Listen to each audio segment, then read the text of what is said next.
श्रीदुर्गाष्टोत्तरशतनामस्तोत्रम्। ईश्वर उवाच। शतनाम प्रवक्ष्यामि शृणुष्व कमलानने। यस्य प्रसादमात्रेण दुर्गा प्रीता भवेत् सती। ॐ सती साध्वी भव प्रीता भवानी भवमोचनी। आर्या दुर्गा जया चाद्या त्रिनेत्रा शूलधारिणी। पिनाकधारिणी चित्रा चण्डघण्टा महातपाः। मनोबुद्धिरहङ्कारा चित्तरूपा चिताचितिः। सर्वमन्त्रमयी सत्ता सत्यानन्दस्वरूपिणी। अनन्ता भाविनी भाव्या भव्या भव्या सदा गतिः। शाम्भवी देवमाता च चिन्तारत्नप्रिया सदा। सर्वविद्या दक्षकन्या दक्षयज्ञविनाशिनी। अपर्णानेकवर्णा च पाटला पाटलावती। पट्टाम्बरपरिधाना कलमञ्जीररञ्जिनी। अमेय विक्रमा क्रूरा सुन्दरी सुरसुन्दरी। वनदुर्गा च माताङ्गी मतङ्गमुनिपूजिता। ब्राह्मी माहेश्वरी चैन्द्री कौमारी वैष्णवी तथा। चामुण्डा चैव वाराही लक्ष्मीश्च पुरुषाकृतिः। विमलोत्कर्षिणी ज्ञाना क्रिया नित्या च बुद्धिदा। बहुला बहुला प्रेमा सर्ववाहन वाहना। निशुम्भ शुम्भ हननी महिषासुरमर्दिनी। मधुकैटवहन्त्री च चण्डमुण्डविनाशिनी। सर्वासुरविनाशा च सर्वदानवघातिनी। सर्वशास्त्रमयी सत्या सर्वास्त्रधारिणी तथा।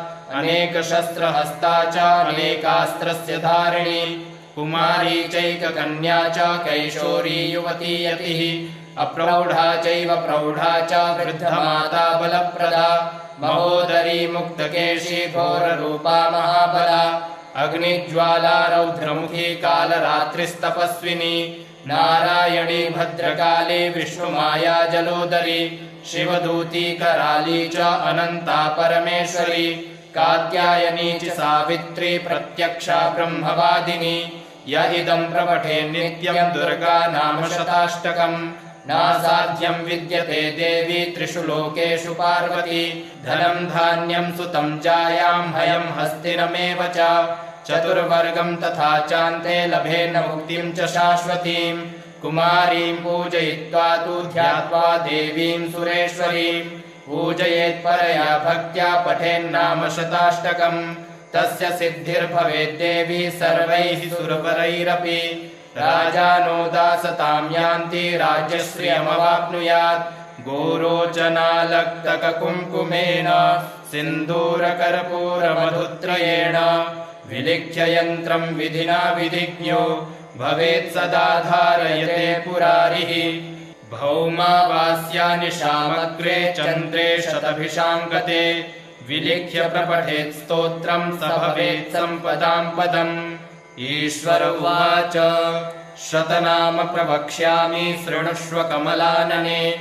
यस्य प्रसादमात्रेण दुर्गा प्रीता भवेत् सती। ॐ सती साध्वी भव प्रीता भवानी भवमोचनी। आर्या दुर्गा जया चाद्या त्रिनेत्रा शूलधारिणी। पिनाकधारिणी चित्रा चण्डघण्टा महातपाः। मनोबुद्धिरहङ्कारा चित्तरूपा चिताचितिः। सर्वमन्त्रमयी सत्ता सत्यानन्दस्वरूपिणी। अनन्ता भाविनी भाव्या भव्या भव्या सदा गतिः। शाम्भवी देवमाता च चिन्तारत्नप्रिया सदा। सर्वविद्या दक्षकन्या दक्षयज्ञविनाशिनी। अपर्णानेकवर्णा च पाटला पाटलावती। पट्टाम्बरपरिधाना कलमञ्जीररञ्जिनी। अमेय विक्रमा क्रूरा सुन्दरी सुरसुन्दरी। वनदुर्गा च माताङ्गी मतङ्गमुनिपूजिता। ब्राह्मी माहेश्वरी चैन्द्री कौमारी वैष्णवी तथा। चामुण्डा चैव वाराही लक्ष्मीश्च पुरुषाकृतिः। विमलोत्कर्षिणी ज्ञाना क्रिया नित्या च बुद्धिदा। बहुला बहुला प्रेमा सर्ववाहन वाहना। निशुम्भ शुम्भ हननी महिषासुरमर्दिनी। मधुकैटवहन्त्री च चण्डमुण्डविनाशिनी। सर्वासुरविनाशा च सर्वदानवघातिनी। सर्वशास्त्रमयी सत्या सर्वास्त्रधारिणी तथा। अनेकशस्त्रहस्ता च अनेकास्त्रस्य धारिणी। कुमारी चैककन्या च कैशोरी युवती यतिः अप्रौढा चैव प्रौढा च वृद्धमाता बलप्रदा महोदरी मुक्तकेशी घोररूपा महाबला अग्निज्वाला रौद्रमुखी कालरात्रिस्तपस्विनी नारायणी भद्रकाली विष्णुमाया जलोदरी शिवदूती कराली च अनन्ता परमेश्वरी कात्यायनी च सावित्री प्रत्यक्षा ब्रह्मवादिनी य इदं प्रपठे नित्यं दुर्गा नाम शताष्टकम् नासाध्यं विद्यते देवी त्रिषु लोकेषु पार्वती धनं धान्यं सुतं जायां हयं हस्तिनमेव च चतुर्वर्गं तथा चान्ते लभेन मुक्तिं च शाश्वतीं कुमारीं पूजयित्वा तु ध्यात्वा देवीं सुरेश्वरीं पूजयेत् परया भक्त्या पठेन्नाम शताष्टकम् तस्य सिद्धिर्भवेद्देवी सर्वैः सुरवरैरपि राजानो दासतां यान्ति राज्यश्रियमवाप्नुयात् गोरोचनालक्तककुङ्कुमेन सिन्दूरकर्पूरमधुत्रयेण विलिख्य यन्त्रं विधिना विधिज्ञो भवेत् सदा धारयते पुरारिः भौमावास्यानिशामग्रे चन्द्रे शतभिषां गते विलिख्य प्रपठेत् स्तोत्रं स भवेत् सम्पदां पदम् ईश्वर उवाच शतनाम प्रवक्ष्यामि शृणुष्व कमलानने यस्य प्रसादमात्रेण दुर्गा प्रीता भवेत् सती ॐ सती साध्वी भव प्रीता भवानी भवमोचनी आर्या दुर्गा जया चाद्या त्रिनेत्रा शूलधारिणी पिनाकधारिणी चित्रा चण्डघण्टा महातपाः मनोबुद्धिरहङ्कारा चित्तरूपा चिताचितिः सर्वमन्त्रमयी सत्ता सत्यानन्दस्वरूपिणी अनन्ता भाविनी भाव्या भव्या भव्या सदा गतिः शाम्भवी देवमाता च चिन्तारत्नप्रिया सदा सर्वविद्या दक्षकन्या दक्षयज्ञविनाशिनी अपर्णानेकवर्णा च पाटला पाटलावती पट्टाम्बरपरिधाना कलमञ्जीररञ्जिनी अमेय विक्रमा क्रूरा सुन्दरी सुरसुन्दरी वनदुर्गा च माताङ्गी मतङ्गमुनिपूजिता ब्राह्मी माहेश्वरी चैन्द्री कौमारी वैष्णवी तथा चामुण्डा चैव वाराही लक्ष्मीश्च पुरुषाकृतिः विमलोत्कर्षिणी ज्ञाना क्रिया नित्या च बुद्धिदा बहुला बहुलप्रेमा सर्ववाहनवाहना निशुम्भ शुम्भ हननी महिषासुरमर्दिनी मधुकैटवहन्त्री च चण्डमुण्डविनाशिनी सर्वासुरविनाशा च सर्वदानवघातिनी सर्वशास्त्रमयी सत्या सर्वास्त्रधारिणी तथा अनेकशस्त्रहस्ता च अनेकास्त्रस्य धारिणी कुमारी चैककन्या च कैशोरी युवती यतिः अप्रौढा चैव प्रौढा च वृद्धमाता बलप्रदा महोदरी मुक्तकेशी घोररूपा महाबला अग्निज्वाला रौद्रमुखी कालरात्रिस्तपस्विनी नारायणी भद्रकाली विष्णुमाया जलोदरी शिवदूती कराली च अनन्ता परमेश्वरी कात्यायनी च सावित्री प्रत्यक्षा ब्रह्मवादिनी य इदं प्रपठे नित्यं दुर्गा नाम शताष्टकम् नासाध्यं विद्यते देवी त्रिषु लोकेषु पार्वती धनं धान्यं सुतं जायां हयं हस्तिनमेव च चतुर्वर्गं तथा चान्ते लभेन मुक्तिं च शाश्वतीं कुमारीं पूजयित्वा तु ध्यात्वा देवीं सुरेश्वरीं पूजयेत् परया भक्त्या पठेन्नाम शताष्टकम् तस्य सिद्धिर्भवेद्देवी सर्वैः सुरवरैरपि राजानो दासतां यान्ति राज्यश्रियमवाप्नुयात् गोरोचनालक्तककुङ्कुमेन सिन्दूरकर्पूरमधुत्रयेण विलिख्य यन्त्रं विधिना विधिज्ञो भवेत् सदा धारयते पुरारिः भौमावास्यानिशामग्रे चन्द्रे शतभिषां गते विलिख्य प्रपठेत् स्तोत्रं स भवेत् सम्पदां पदम् ईश्वर उवाच शतनाम प्रवक्ष्यामि शृणुष्व कमलानने यस्य प्रसादमात्रेण दुर्गा प्रीता भवेत् सती ॐ सती साध्वी भव प्रीता भवानी भवमोचनी आर्या दुर्गा जया चाद्या त्रिनेत्रा शूलधारिणी पिनाकधारिणी चित्रा चण्डघण्टा महातपाः मनोबुद्धिरहङ्कारा चित्तरूपा चिताचितिः सर्वमन्त्रमयी सत्ता सत्यानन्दस्वरूपिणी अनन्ता भाविनी भाव्या भव्या भव्या सदा गतिः शाम्भवी देवमाता च चिन्ता रत्नप्रिया सदा सर्वविद्या दक्षकन्या दक्षयज्ञविनाशिनी अपर्णानेकवर्णा च पाटला पाटलावती पट्टाम्बरपरिधाना कलमञ्जीररञ्जिनी अमेय विक्रमा क्रूरा सुन्दरी सुरसुन्दरी वनदुर्गा च माताङ्गी मतङ्गमुनिपूजिता ब्राह्मी माहेश्वरी चैन्द्री कौमारी वैष्णवी तथा चामुण्डा चैव वाराही लक्ष्मीश्च पुरुषाकृतिः विमलोत्कर्षिणी ज्ञाना क्रिया नित्या च बुद्धिदा बहुला बहुलप्रेमा सर्ववाहनवाहना निशुम्भशुम्भहननी महिषासुरमर्दिनी मधुकैटवहन्त्री च चण्डमुण्डविनाशिनी सर्वासुरविनाशा च सर्वदानवघातिनी सर्वशास्त्रमयी सत्या सर्वास्त्रधारिणी तथा अनेकशस्त्रहस्ता च अनेकास्त्रस्य धारिणी कुमारी चैककन्या च कैशोरी युवती यतिः अप्रौढा चैव प्रौढा च वृद्धमाता बलप्रदा महोदरी मुक्तकेशी घोररूपा महाबला अग्निज्वाला रौद्रमुखी कालरात्रिस्तपस्विनी नारायणी भद्रकाली विष्णुमाया जलोदरी शिवदूती कराली च अनन्ता परमेश्वरी कात्यायनी च सावित्री प्रत्यक्षा ब्रह्मवादिनी य इदं प्रपठे नित्यं दुर्गा नाम शताष्टकम् नासाध्यं विद्यते देवी त्रिषु लोकेषु पार्वती धनं धान्यं सुतं जायां हयं हस्तिनमेव च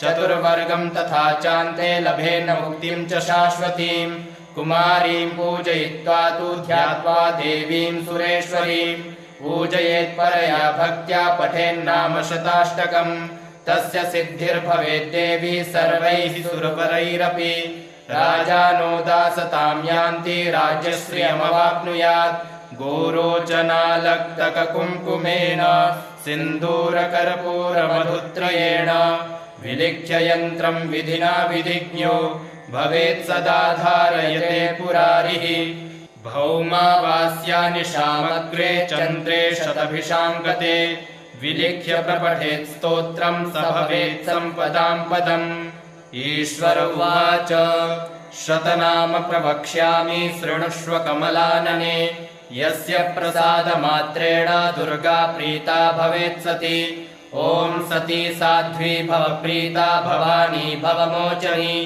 आर्या दुर्गा जया चाद्या त्रिनेत्रा शूलधारिणी पिनाकधारिणी चित्रा चण्डघण्टा महातपाः मनोबुद्धिरहङ्कारा चित्तरूपा चिताचितिः सर्वमन्त्रमयी सत्ता सत्यानन्दस्वरूपिणी अनन्ता भाविनी भाव्या भव्या भव्या सदा गतिः शाम्भवी देवमाता च चिन्ता रत्नप्रिया सदा सर्वविद्या दक्षकन्या दक्षयज्ञविनाशिनी अपर्णानेकवर्णा च पाटला पाटलावती पट्टाम्बरपरिधाना कलमञ्जीररञ्जिनी अमेय विक्रमा क्रूरा सुन्दरी सुरसुन्दरी वनदुर्गा च माताङ्गी मतङ्गमुनिपूजिता ब्राह्मी माहेश्वरी चैन्द्री कौमारी वैष्णवी तथा चामुण्डा चैव वाराही लक्ष्मीश्च पुरुषाकृतिः विमलोत्कर्षिणी ज्ञाना क्रिया नित्या च बुद्धिदा बहुला बहुलप्रेमा सर्ववाहनवाहना निशुम्भशुम्भहननी महिषासुरमर्दिनी मधुकैटवहन्त्री च चण्डमुण्डविनाशिनी सर्वासुरविनाशा च सर्वदानवघातिनी सर्वशास्त्रमयी सत्या सर्वास्त्रधारिणी तथा अनेकशस्त्रहस्ता च अनेकास्त्रस्य धारिणी कुमारी चैककन्या च कैशोरी युवती यतिः अप्रौढा चैव प्रौढा च वृद्धमाता बलप्रदा महोदरी मुक्तकेशी घोररूपा महाबला अग्निज्वाला रौद्रमुखी कालरात्रिस्तपस्विनी नारायणी भद्रकाली विष्णुमाया जलोदरी शिवदूती कराली च अनन्ता परमेश्वरी कात्यायनी च सावित्री प्रत्यक्षा ब्रह्मवादिनी य इदं प्रपठे नित्यं दुर्गा नाम शताष्टकम् नासाध्यं विद्यते देवी त्रिषु लोकेषु पार्वती धनं धान्यं सुतं जायां हयं हस्तिनमेव च चतुर्वर्गं तथा चान्ते लभेन मुक्तिं च शाश्वतीं कुमारीं पूजयित्वा तु ध्यात्वा देवीं सुरेश्वरीं पूजयेत्परया भक्त्या पठेन्नाम शताष्टकम् तस्य सिद्धिर्भवेद्देवी सर्वैः सुरवरैरपि राजानो दासतां यान्ति राज्यश्रियमवाप्नुयात् गोरोचनालक्तककुङ्कुमेन सिन्दूरकर्पूरमधुत्रयेण विलिख्य यन्त्रं विधिना विधिज्ञो भवेत् सदा धारयते पुरारिः भौमावास्यानिशामग्रे चन्द्रे शतभिषां गते विलिख्य प्रपठेत् स्तोत्रं स भवेत् सम्पदां पदम् ईश्वर उवाच शतनाम प्रवक्ष्यामि शृणुष्व कमलानने यस्य प्रसादमात्रेण दुर्गा प्रीता भवेत् सती ॐ सती साध्वी भव प्रीता भवानी भवमोचनी आर्या दुर्गा जया चाद्या त्रिनेत्रा शूलधारिणी पिनाकधारिणी चित्रा चण्डघण्टा महातपाः मनोबुद्धिरहङ्कारा चित्तरूपा चिताचितिः सर्वमन्त्रमयी सत्ता सत्यानन्दस्वरूपिणी अनन्ता भाविनी भाव्या भव्या भव्या सदा गतिः शाम्भवी देवमाता च चिन्तारत्नप्रिया सदा सर्वविद्या दक्षकन्या दक्षयज्ञविनाशिनी अपर्णानेकवर्णा च पाटला पाटलावती पट्टाम्बरपरिधाना कलमञ्जीररञ्जिनी अमेय विक्रमा क्रूरा सुन्दरी सुरसुन्दरी वनदुर्गा च माताङ्गी मतङ्गमुनिपूजिता ब्राह्मी माहेश्वरी चैन्द्री कौमारी वैष्णवी तथा चामुण्डा चैव वाराही लक्ष्मीश्च पुरुषाकृतिः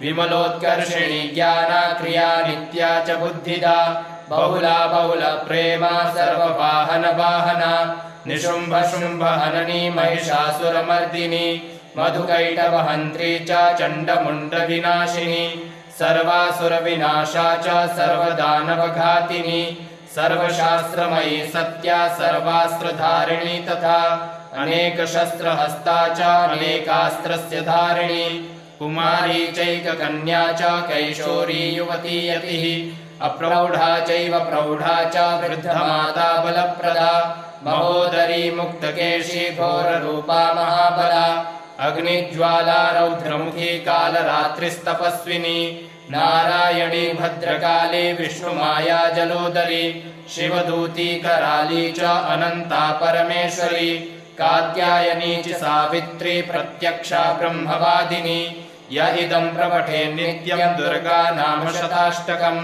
नासाध्यं विद्यते देवी त्रिषु लोकेषु पार्वती धनं धान्यं सुतं जायां हयं हस्तिनमेव च चतुर्वर्गं तथा चान्ते लभेन मुक्तिं च शाश्वतीं कुमारीं पूजयित्वा तु ध्यात्वा देवीं सुरेश्वरीं पूजयेत्परया भक्त्या पठेन्नाम शताष्टकम् तस्य सिद्धिर्भवेद्देवी सर्वैः सुरवरैरपि राजानो दासतां यान्ति राज्यश्रियमवाप्नुयात् गोरोचनालक्तककुङ्कुमेन सिन्दूरकर्पूरमधुत्रयेण विलिख्य यन्त्रं विधिना विधिज्ञो भवेत् सदा धारयते पुरारिः भौमावास्यानिशामग्रे चन्द्रे शतभिषां गते विलिख्य प्रपठेत् स्तोत्रं स भवेत् सम्पदां पदम् ईश्वर उवाच शतनाम प्रवक्ष्यामि शृणुष्व कमलानने यस्य प्रसादमात्रेण दुर्गा प्रीता भवेत् सती ॐ सती साध्वी भव प्रीता भवानी भवमोचनी आर्या दुर्गा जया चाद्या त्रिनेत्रा शूलधारिणी पिनाकधारिणी चित्रा चण्डघण्टा महातपाः मनोबुद्धिरहङ्कारा चित्तरूपा चिताचितिः सर्वमन्त्रमयी सत्ता सत्यानन्दस्वरूपिणी अनन्ता भाविनी भाव्या भव्या भव्या सदा गतिः शाम्भवी देवमाता च चिन्ता रत्नप्रिया सदा सर्वविद्या दक्षकन्या दक्षयज्ञविनाशिनी अपर्णानेकवर्णा च पाटला पाटलावती पट्टाम्बरपरिधाना कलमञ्जीररञ्जिनी अमेय विक्रमा क्रूरा सुन्दरी सुरसुन्दरी वनदुर्गा च माताङ्गी मतङ्गमुनिपूजिता ब्राह्मी माहेश्वरी चैन्द्री कौमारी वैष्णवी तथा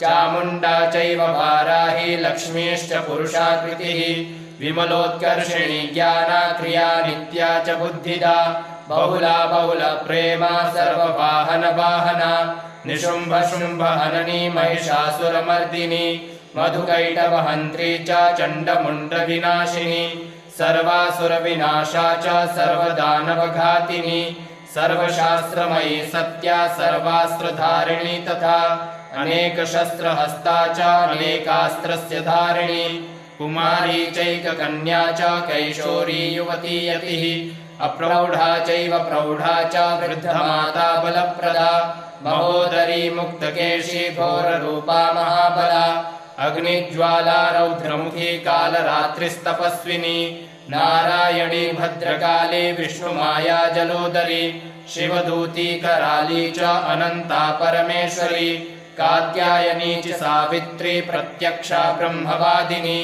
य इदं प्रपठे नित्यं दुर्गा नाम शताष्टकम् नासाध्यं विद्यते देवी त्रिषु लोकेषु पार्वती धनं धान्यं सुतं जायां हयं हस्तिनमेव च चतुर्वर्गं तथा चान्ते लभेन मुक्तिं च शाश्वतीं कुमारीं पूजयित्वा तु ध्यात्वा देवीं सुरेश्वरीं पूजयेत्परया भक्त्या पठेन्नाम शताष्टकम् तस्य सिद्धिर्भवेद्देवी सर्वैः सुरवरैरपि राजानो दासतां यान्ति राज्यश्रियमवाप्नुयात् गोरोचनालक्तककुङ्कुमेन सिन्दूरकर्पूरमधुत्रयेण विलिख्य यन्त्रं विधिना विधिज्ञो भवेत् सदा धारयते पुरारिः भौमावास्यानि शामग्रे चन्द्रे शतभिषां गते विलिख्य प्रपठेत् स्तोत्रं स भवेत् सम्पदां पदम् ईश्वर उवाच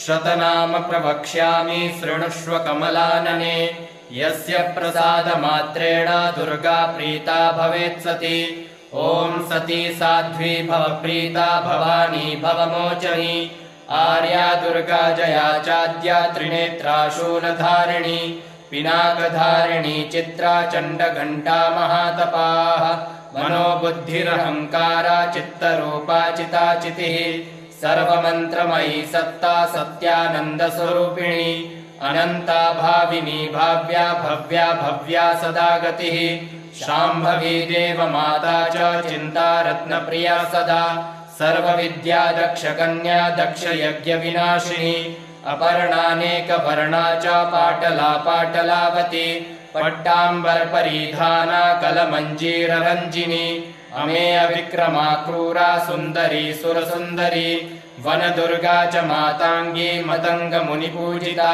ब्राह्मी माहेश्वरी चैन्द्री कौमारी वैष्णवी तथा चामुण्डा चैव वाराही लक्ष्मीश्च पुरुषाकृतिः विमलोत्कर्षिणी ज्ञाना क्रिया नित्या च बुद्धिदा बहुला बहुलप्रेमा सर्ववाहनवाहना निशुम्भशुम्भहननी महिषासुरमर्दिनी मधुकैटवहन्त्री च चण्डमुण्डविनाशिनी सर्वासुरविनाशा च सर्वदानवघातिनी सर्वशास्त्रमयी सत्या सर्वास्त्रधारिणी तथा अनेकशस्त्रहस्ता च अनेकास्त्रस्य धारिणी कुमारी चैककन्या च कैशोरी युवती यतिः अप्रौढा चैव प्रौढा च वृद्धमाता बलप्रदा महोदरी मुक्तकेशी घोररूपा महाबला अग्निज्वाला रौद्रमुखी कालरात्रिस्तपस्विनी नारायणी भद्रकाली विष्णुमाया जलोदरी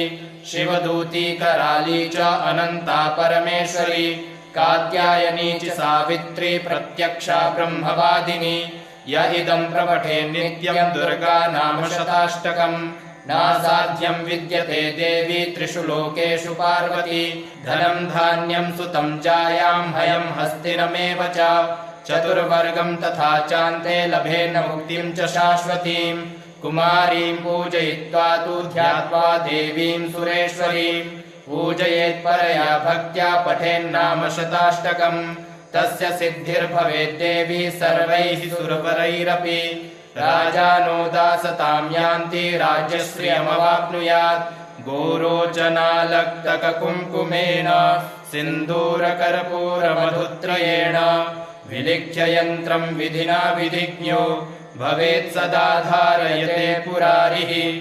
भौमावास्यानिशामग्रे चन्द्रे शतभिषां गते विलिख्य प्रपठेत् स्तोत्रं स भवेत् सम्पदां पदम् ईश्वर उवाच शतनाम प्रवक्ष्यामि शृणुष्व कमलानने यस्य प्रसादमात्रेण दुर्गा प्रीता भवेत् सती ॐ सती साध्वी भव प्रीता भवानी भवमोचनी आर्या दुर्गा जया चाद्या त्रिनेत्रा शूलधारिणी पिनाकधारिणी चित्रा चण्डघण्टा महातपाः मनोबुद्धिरहङ्कारा चित्तरूपा चिताचितिः सर्वमन्त्रमयी सत्ता सत्यानन्दस्वरूपिणी अनन्ता भाविनी भाव्या भव्या भव्या सदा गतिः शाम्भवी देवमाता च चिन्तारत्नप्रिया सदा सर्वविद्या दक्षकन्या दक्षयज्ञविनाशिनी अपर्णानेकवर्णा च पाटला पाटलावती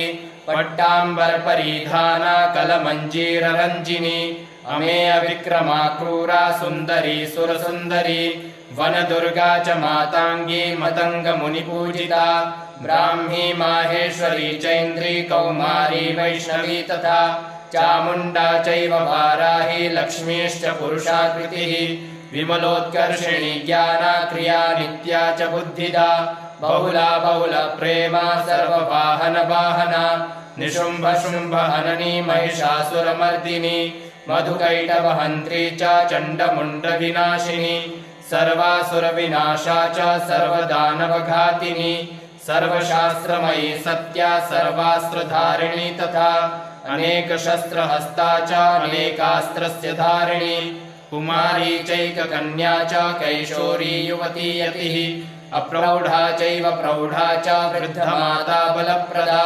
महोदरी मुक्तकेशी घोररूपा महाबला अग्निज्वाला रौद्रमुखी कालरात्रिस्तपस्विनी नारायणी भद्रकाली विष्णुमाया जलोदरी शिवदूती कराली च अनन्ता परमेश्वरी कात्यायनी च सावित्री प्रत्यक्षा ब्रह्मवादिनी य इदं प्रपठे नित्यं दुर्गा नाम शताष्टकम् नासाध्यं विद्यते देवी त्रिषु लोकेषु पार्वती धनं धान्यं सुतं जायां हयं हस्तिनमेव च चतुर्वर्गं तथा चान्ते लभेन मुक्तिं च शाश्वतीं कुमारीं पूजयित्वा तु ध्यात्वा देवीं सुरेश्वरीं पूजयेत्परया भक्त्या पठेन्नाम शताष्टकम् तस्य सिद्धिर्भवेद्देवी सर्वैः सुरवरैरपि राजानो दासतां यान्ति राज्यश्रियमवाप्नुयात् गोरोचनालक्तककुङ्कुमेन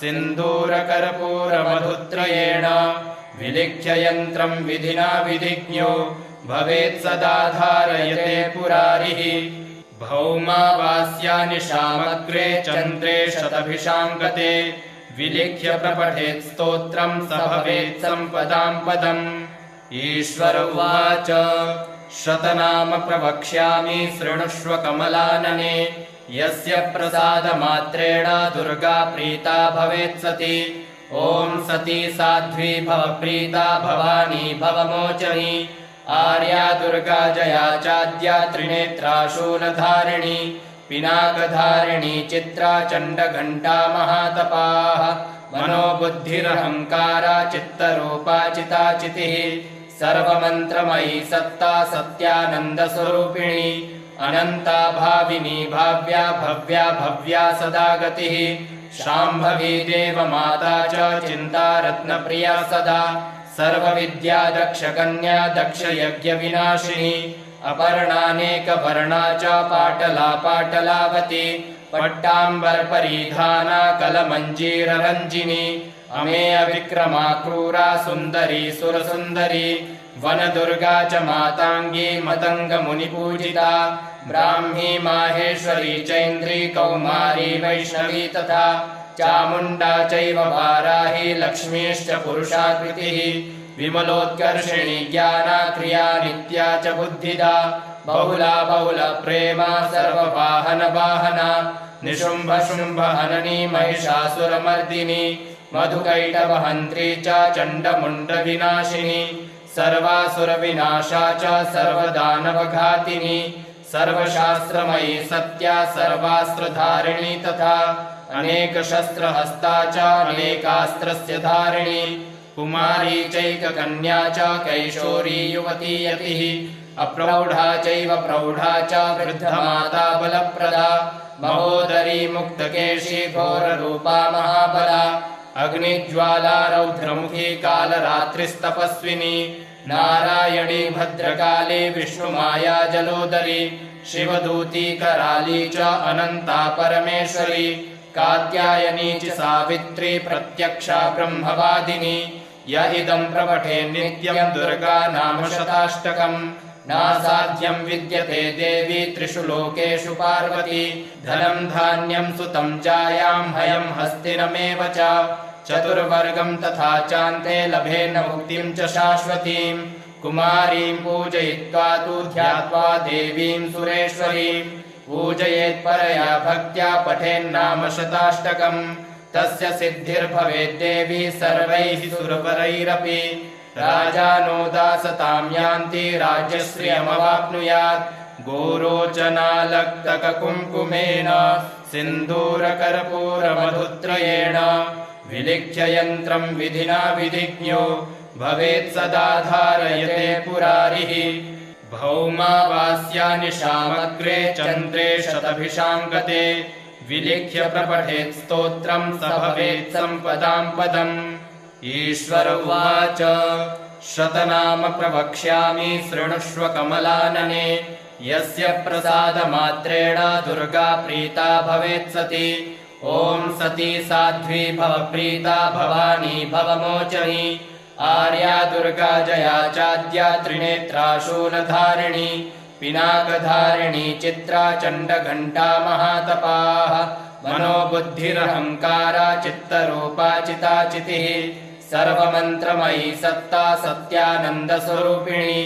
अनन्ता भाविनी भाव्या भव्या भव्या सदा गतिः शाम्भवी देवमाता च चिन्तारत्नप्रिया सदा सर्वविद्या दक्षकन्या दक्षयज्ञविनाशिनी अपर्णानेकवर्णा च पाटला पाटलावती पट्टाम्बरपरिधाना कलमञ्जीररञ्जिनी अमेय विक्रमा क्रूरा सुन्दरी सुरसुन्दरी वनदुर्गा च माताङ्गी मतङ्गमुनिपूजिता ब्राह्मी माहेश्वरी चैन्द्री कौमारी वैष्णवी तथा चामुण्डा चैव वाराही लक्ष्मीश्च पुरुषाकृतिः विमलोत्कर्षिणी ज्ञाना क्रिया नित्या च बुद्धिदा बहुला बहुलप्रेमा सर्ववाहनवाहना निशुम्भशुम्भहननी महिषासुरमर्दिनी मधुकैटभहन्त्री च चण्डमुण्डविनाशिनी सर्वासुरविनाशा च सर्वदानवघातिनी सर्वशास्त्रमयी सत्या सर्वास्त्रधारिणी तथा अनेकशस्त्रहस्ता च अनेकास्त्रस्य धारिणी कुमारी चैककन्या च कैशोरी युवती यतिः अप्रौढा चैव प्रौढा च वृद्धमाता बलप्रदा महोदरी मुक्तकेशी घोररूपा महाबला अग्निज्वाला रौद्रमुखी कालरात्रिस्तपस्विनी नारायणी भद्रकाली विष्णुमाया जलोदरी शिवदूती कराली च अनन्ता परमेश्वरी कात्यायनी च सावित्री प्रत्यक्षा ब्रह्मवादिनी य इदं प्रपठे नित्यं दुर्गा नाम शताष्टकम् नासाध्यं विद्यते देवी त्रिषु लोकेषु पार्वती धनं धान्यं सुतं जायां हयं हस्तिनमेव च चतुर्वर्गं तथा चान्ते लभेन मुक्तिं च शाश्वतीं कुमारीं पूजयित्वा तु ध्यात्वा देवीं सुरेश्वरीं पूजयेत्परया भक्त्या पठेन्नाम शताष्टकम् तस्य सिद्धिर्भवेद्देवी सर्वैः सुरवरैरपि राजानो दासतां यान्ति राज्यश्रियमवाप्नुयात् गोरोचनालक्तककुङ्कुमेन सिन्दूरकर्पूरमधुत्रयेण विलिख्य यन्त्रं विधिना विधिज्ञो भवेत् सदा धारयते पुरारिः भौमावास्यानिशामग्रे चन्द्रे शतभिषां गते विलिख्य प्रपठेत् स्तोत्रं स भवेत् सम्पदां पदम् श्रीविश्वसारतन्त्रे दुर्गाष्टोत्तरशतनामस्तोत्रं समाप्तम् श्रीजगदम्बार्पणमस्तु।